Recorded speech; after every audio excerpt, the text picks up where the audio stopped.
Welcome, Stephen. Really good to see you, and it's great to have you on the podcast. I was really excited when you agreed to come on, so thanks very much. The people who are listening to the podcast are going to get loads from your story. I've known you for quite some time now. I was trying to think in the car on the way to the podcast studio when I first met, and it was back at an event at Standard Life. I don't know, was that around about 2012 maybe? It was. Yeah, it was, Michael. And thank you. Delighted to be with you. Always extremely insightful conversations with you, Michael. So I really appreciate it. Well over 10 years, a decade. Definitely. And we're still looking so young. Still looking good. That's all that running you're doing and keeping fit, eh? I don't know what your fastest 10k is these days, but it must be pretty quick anyway when I see your times coming in. Yes. More marathons rather than 10Ks. Too old for 10Ks, really. Just loving the marathon, the longer distance. Not great. I've known you for a while, but it would be good to maybe just start the podcast, maybe just introduce yourself and tell the listeners what you're doing these days and what you've been up to. I spent about 40 plus years in the world of financial services. That has been quite a journey in terms of career, but always with a driving purpose for wanting to drive change. I always thought the financial system could serve people and businesses better than it did in the past. So that's been my driver. I was invited to set up something called FinTech Scotland as an organisation at the beginning of 2018. And that's allowed us to develop the cluster around financial innovation with a FinTech community and larger enterprises and universities and regulator and various others to develop the whole aspect of innovating in the world of financial services. And through the progress and success of that, since 2018, I made myself chair. Nicola Anderson took on the role of chief executive in 2022-23, I think it was. And that allowed me then to extend into other areas of financial innovation, particularly with UK government, setting up the Centre for Finance, Innovation and Technology, and also broader areas of industry cluster innovation, which is all about driving change to make things better for people and businesses and society. I'm looking forward to getting into more details here, because you have led in some of the most dynamic corners of financial services. What first drew you towards leadership roles, and when did you realise you were good at it? I'm not too sure about good. I'm still learning. Of course. And I do have bruises and scars to show for that 40 plus years that show maybe I've got some lessons I have learned. But number one driver was really, I came into financial services because I wanted to change it. And that was because of childhood experiences of what my family experienced from the financial world. And I thought, no, this is wrong. It could be done better. And so that's always been my driving purpose. Let's make things better. Because at the end of the day, money is important to everyone, person, the family, communities, businesses, everyone really. It can be made better. So that was always my drive where I came in. I didn't necessarily come into that world in the early 1980s with a view to becoming a leader. Yeah. But what I learned is that over time, once you can develop all the skills, the understanding, the knowledge, the experience, you can have a bigger impact if you involve a bigger group of people. Yeah, definitely. And actually, if you can influence those people to actually drive behind a common agenda of positive change through innovation, then you can have a bigger impact. Therefore, really, you need to develop skills around leadership, because it can't be just about telling people to do something. You've got to lead them, and particularly if they don't even work for you directly. So it was leadership. I recognised the opportunity to have a bigger impact rather than trying to do it all on your own. Yeah, 100%. And I think just a theme of past podcasts and different leaders I've spoke to throughout the years, like having the right people around you as well is just as vital in developing them and bringing them on and helping them get to leadership positions themselves, essentially. Yeah, that's true. I think that what you learn, because obviously you grow, once you became part of a bigger organisation, you can become a manager. But managing and leadership is different. Managing, you are managing. With leading, really, you actually can stretch much broader in terms of the people that work with you. And they don't have to be directly in your team. You can actually influence people within the organisation, outside your team, and in other organisations. And that makes the size of the team and the impact even more beneficial, rather than focusing on a narrow team that you manage. The other point, as you rightly point out, Michael, is what you learn as a leader. It doesn't mean you have to be an expert in everything and do everything. Well, we met in around 2012 around data. I'm not a data scientist, a data analyst as they were called back then, but I recognize the importance of data as a form of fuel that could drive change. Yeah, and definitely. You bring in different people with that expertise and understanding to become part of the team. So that's the key point I see as leadership. And I think, again, I did speak about this before, but back in round about 2012, we spoke about it was the bridge, we called this person, and it was someone who could be in a leadership position, who could really understand the business and influence the exec team, but also work with the data teams and the data people and get the message across to deliver change within organisations. I think that being as a leader,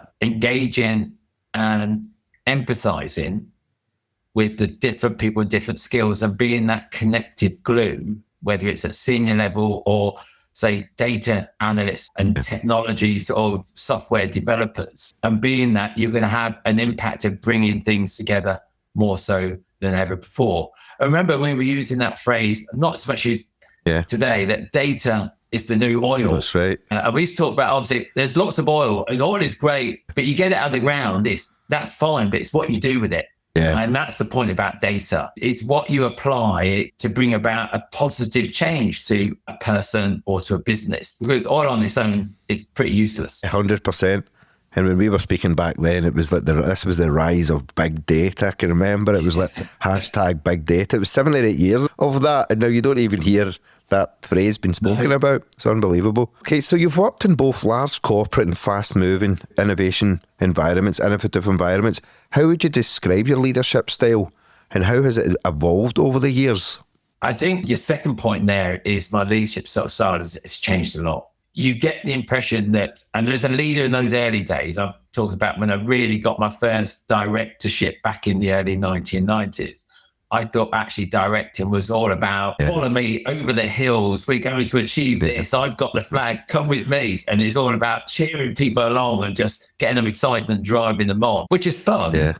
But when you need diverse teams, that type of rah-rah session doesn't appeal to everyone. No, definitely. But it turns some people away. 100%. And what I've learned on my journey is that actually leadership is where you have to develop different elements of it really over time.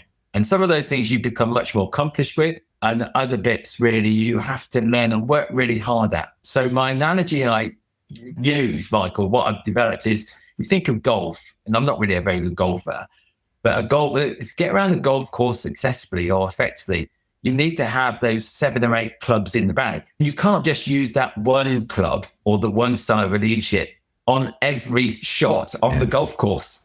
So if you're trying to use a putter from the tee off all the way through, it's going to be hard work. You're not going to be very successful at all. So how do you develop the other golf clubs of leadership in order to use at the right time in the right way, that to the extent you become proficient in all of them? There's some of them you always prefer. I always used to prefer the 5-iron for whatever reason. I didn't like the woods necessarily. I wasn't always comfortable with the sand wedge. But sometimes you will end up on the sand, or sometimes you are on a 500-yard hole that you need those long shots. So how do you develop the other golf clubs? And that's what I've learned over time, is using the different golf clubs. And that's the journey. And sometimes you get it completely wrong and you learn from that. And sometimes you put it, but it's a constant learning exercise. I think a lot of that comes with experience as well. And I think it's vital for maybe people moving into their first leadership role, or maybe being promoted, to have good people with experience around them as well. I can look at when I first started my business MBN like 18 years ago. I don't even recognise myself from back then, and I sometimes think I can cringe as well, if I'm being honest, but it's where I was at that time. I just came out an environment that was like that, and how important it is to have people, different leadership people around you as well with different qualities. No, it makes me think. You get the feeling when you start on that leadership role that you need to give the perception that you know everything, you can do everything, and you are the expert across the board, really. And therefore, you're not being true to yourself, and you're not being true to other people. And what you learn through experience is actually it's okay to say, I don't know, or I need to work that through, or I'm not an expert in that. That doesn't negate you being a good leader.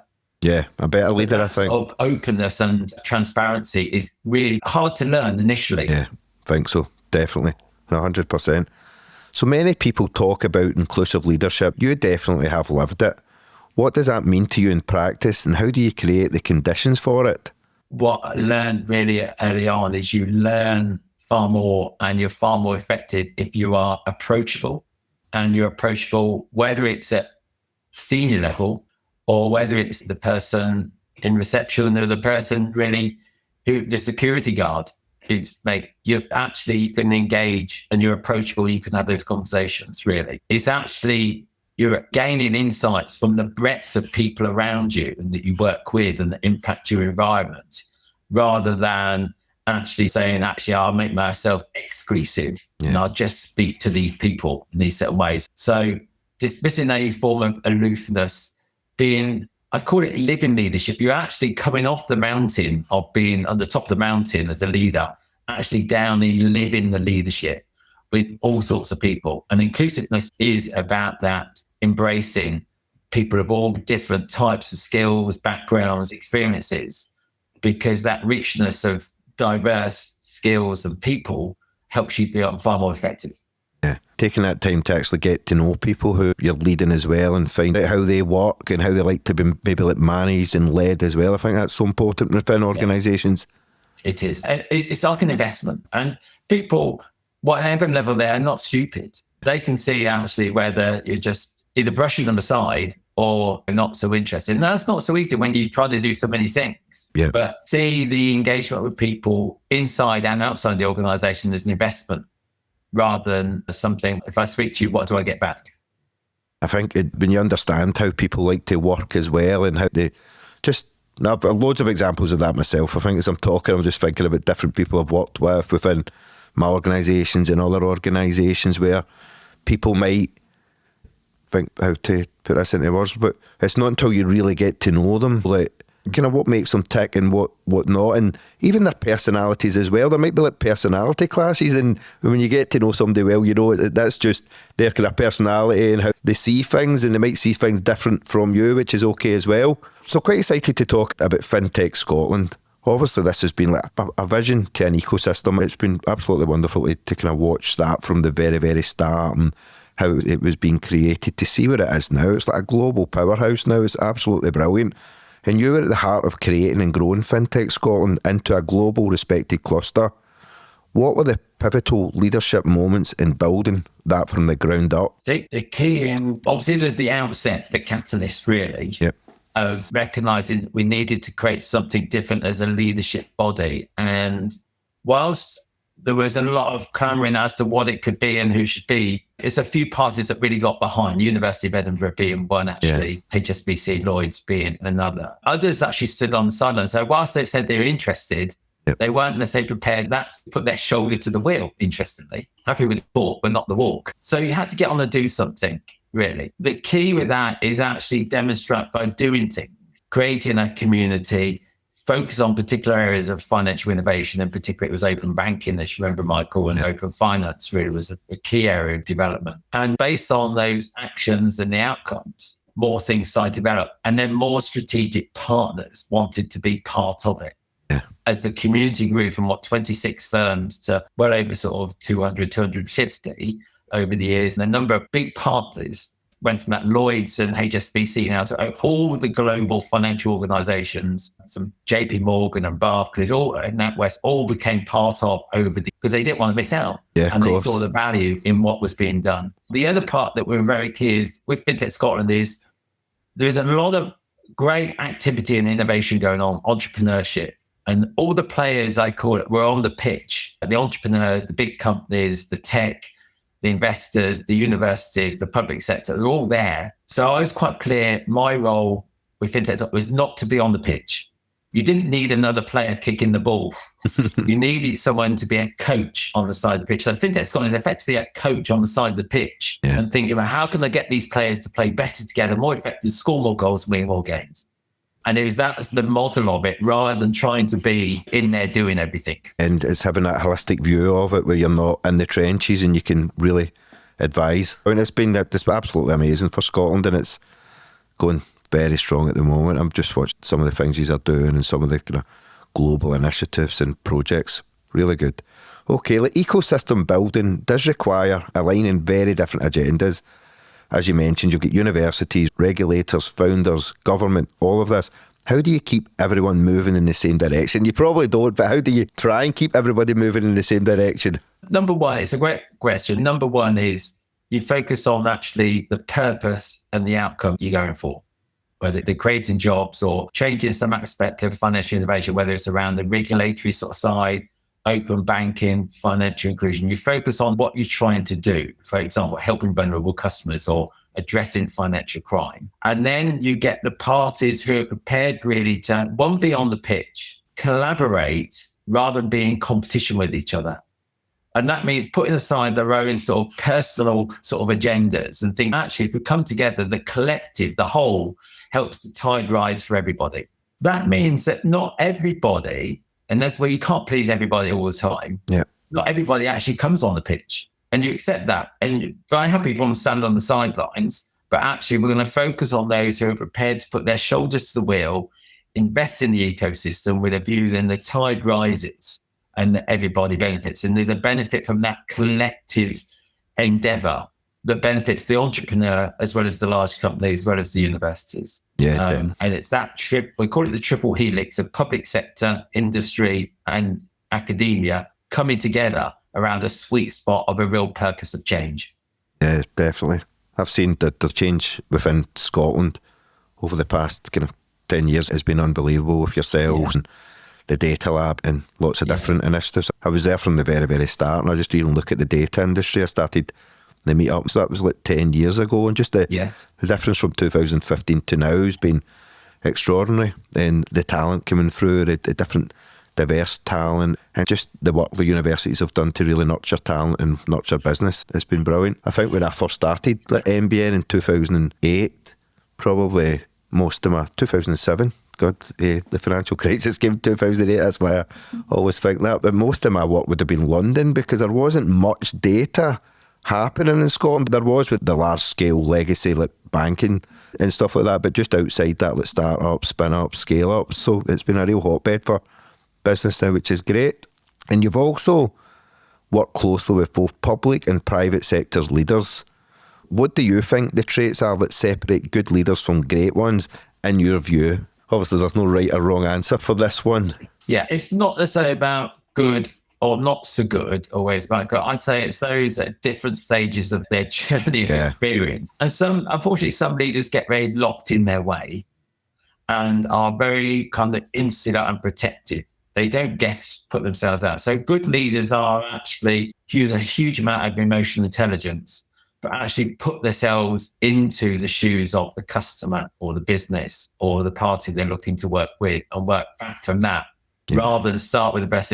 I've got this and I want to push it out, or I've got this policy as a civil servant, I need to get that out.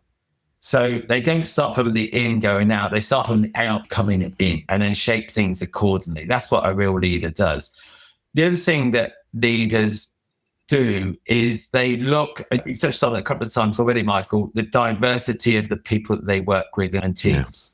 So they're not locked into working into a department that's full of, I'll say this as a lawyer, lawyers, or all that group think really, because that's so dangerous, but also limits the creativity. So they're actually stretched out. And one of the things we're very proud of at FinTech Scotland is we've made the FinTech community very inclusive. So some of the businesses started in health innovation or in space tech or in oil and gas, but they felt comfortable coming into FinTech because actually they bring in new things that actually financial people wouldn't have thought of. And we have this little saying, as you may have heard before, Michael, FinTech, financial innovation, is far too important to leave up to the financial services industry. Look at all the rubbish stuff they've done in the past. And I can say that because I've been part of it.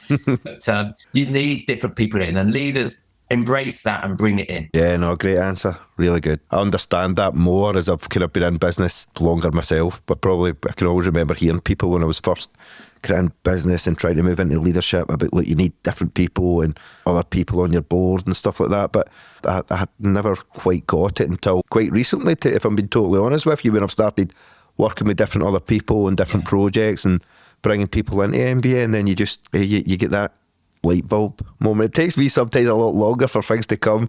I need to realise things myself, but no, it makes a lot of sense. Thanks for that. And you've inspired a whole generation of FinTech leaders in Scotland and beyond. When you reflect on the impact you have made, what are you most proud of? That's a great question. I'm proud of the FinTech team and Nicola Anderson, now the chief executive, and the team there, Vicky Gorman and Mikel, the way that they conduct themselves, they're not just their professionalism, but their engagement and their sort of leadership and their sort of drive. I'm just so proud of that. That gives me a huge amount of pride. Yeah. Obviously, we're very proud about the reputation that has been built, really, and the opportunity to share that with other industries in how to develop a cluster, but also other parts of the fintech community in the UK, working with the team, for example, helping the team in the northeast of England, Newcastle, Sunderland, in developing the cluster there, but clusters elsewhere. The work I do from London in sharing what we've done in Scotland is also helpful to help London develop and the rest of the UK. So the fact that we get invited to share our experiences, what's worked, what's gone wrong, how to improve, and how to replicate makes me very proud, really, because it means that you've done something that people want to learn from, and that gives a real buzz. I know there's no greater honour, really, when other clusters in different departments and companies are asking you in to share your story. And I know, obviously, Nicola and Michael as well, brilliant and really good people and doing an amazing job. So that's great team, really good team. Okay, let's talk about your OBE then. So I don't think I've really spoke to you since. We've dropped a few messages here and there, but obviously, it's a huge recognition. Absolutely amazing. Congratulations again. So what did that honour represent to you? And who came to mind when you received it? It's a bit of a shock. And you doubt, really? Is that is that really appropriate even? But the way I looked upon it after I talked it through with my wife, really, is that actually it's a kind of a recognition of those that are around you that have supported me. I wouldn't be here without them. That's obviously family, close friends, people who provided coaching insight to me, and like the FinTech Scotland team and the other sort of teams I've worked with. It's a kind of a recognition of what they've done. And I'm just the person picking up the trophy, but it's a recognition of all that other work and the role that they've played. So you feel, is it right? Should I? But it also recognises the people around you and very close people around you, about showing them some respect and value that it's been, really. And you can't do these things on your own. Definitely. So, it was a bit of a taken back and had a wonderful day on the day that received it with the sort of family. It does sort of stay with you, but just gives you that sort of encouragement, really, to push on and think about how you share that more in terms of what you've achieved and the leadership, as we touched on earlier. Yeah, no, I think that was answered like a true leader there, not taking full recognition and just appreciating the people around you. I think that's so important for leaders, so really good. So the OBE is about service and recognition. What do you hope your leadership legacy will be for the next wave of talent in fintech and beyond? I think and there's lots and lots of examples where the financial world, I believe, is better because of fintech or financial innovation in many respects, whether that's addressing customer vulnerabilities. I've seen it firsthand. I've seen actually some of my relatives have benefited as a result of innovation in a particular way from fintechs based in Scotland who have led that financial inclusion, financial crime, but even businesses, small businesses benefiting far more now. In a way, there's lots of micro examples, Michael, in terms of the legacy that's built up.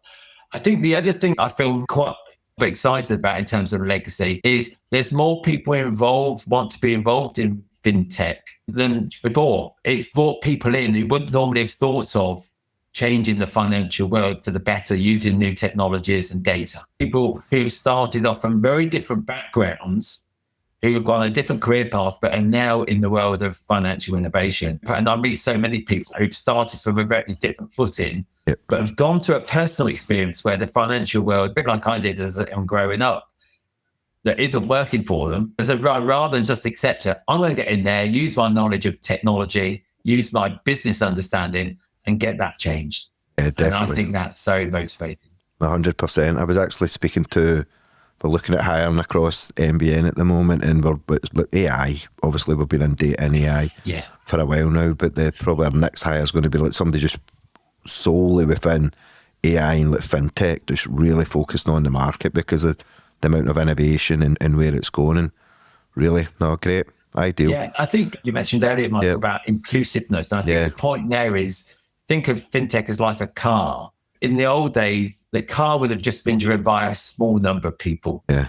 But now fintech has actually made it that more and more people drive cars in different sort of ways. So that's why sometimes also we refer to fintech being the new punk rock. When I was punk rock, man, that broke down music that anyone could get up there and sing and play a musical instrument, even though you had to learn it as you go, really. Fintech's opened up, a bit like punk rock, for the music industry, has opened up financial innovation. Well, for punk rock, golf and football, this is brilliant. I love them all. Ideal. You are still deeply involved in shaping innovation through different organisations that see fit, and I think University in Strathclyde and more. But what would you say keeps you energised and focused right now? The same reason why number one is why I came into the financial world in the first place back in those early 1980s, to drive things, to make things better. And what's exciting today compared to the 80s, obviously technology was less to the fore. The use of data was less to the fore back then, 40 plus years ago. But the opportunity that you can bring about even more change. And whilst the challenges are there, the opportunities to make things sort of better. So that remains sort of the motivation. And I think it's just, as we touched on, really, there's so many examples out there, and you want to leave that legacy of more and more people coming in, because as we touched on, leadership is about lots of people being involved, not just one or two. And that living leadership is something I really live by. And I learned a lot. I don't read much actually, but I did read a fair amount about Charles Handys, one of the authors, philosopher, business guru, really. And his books, particularly if you read the book about how to take innovation onto the next level, or any sort of development, whether personally or business or community to the next level, you do so when you're on a position of on the upward rather than when it's on the downward. And you learn from that. So people like Charles Handy have always, and his insights have always meant you've got that burning desire to continue, be a continuum. Yeah, when you've got that energy about you and that desire, and it's driving you, get you out of your bed and getting you going, you're unstoppable when you feel like that. And life's good when you've got that drive in you as well. You definitely feel alive. I identify with that. My own personal life as well. Just I'm still driven out every day and ready to go and loving what I do, which is a good place to be. Okay, finally, for emerging leaders listening to this, what's the one piece of leadership advice you'd want them to take away from your personal journey? I'd say two, actually. Be clear on your own purpose. Back to what we just talked about. What's your internal personal drive, your inner sort of belief, your inner core, what's driving you? And while sometimes the flames of that will die a little bit and other times it will pick up, it will go through stages, really. Always remain true to your own purpose, what you're about, what you're trying to do and you achieve, really. And understand your realness about that and share that with people. You don't be frightened about sharing. This is what really gets me out of bed in the morning. It can't be just about money or being the most successful career or the next level in the organization. There's got to be a burning purpose, really. And sometimes people refer to it as the why, the Simon Sinek why. The second one really is focus on leadership as a journey, not as an end. So it's not about getting to a particular position or achieving something within an organization. Enjoy the journey. And whilst it's a bit of a zigzag, and certainly ups and downs, and you will get bruises and scars in many different places, in different forms. Embrace the journey and take it on and use it as a learning exercise that you build on over sort of time. So rather than sometimes there's overly a focus on, I'm going to get to this position. I must be a director. I must be running this. Well, hold on. Yeah, that's good to have that ambition, but look at the journey and how best to embrace it. Brilliant. Certainly energised myself after listening to you. I've got a lot of the same philosophies as well, and like talking about the why and the enjoying the journey and the ups and downs as well, because it's at times it can be very tough, especially in certain markets as well. My journey's not been really just up down, it's been a real roller coaster, and it continues to be to this day. It can change on a daily and weekly basis at the now. So I think just really appreciating, as you said, where you are and looking at it as a journey and a challenge and adventure, and not thinking, getting too fixated on, once I get to here, that'll be the end of the journey. Because I can imagine in your career, you probably thought, if I get here, that'll be me. Then you get here, then you go to here, then here and here. So now, what an incredible journey, Stephen. I've really enjoyed this. I think that it's going to be really well taken by people who are tuning into the podcast as well. It's an absolute pleasure to have you on, really is. And I can't thank you enough for taking the time out of your busy schedule, and we'll definitely need to catch up soon. But Stephen, thanks very much. If there's anything else you want to add, but I really appreciate this.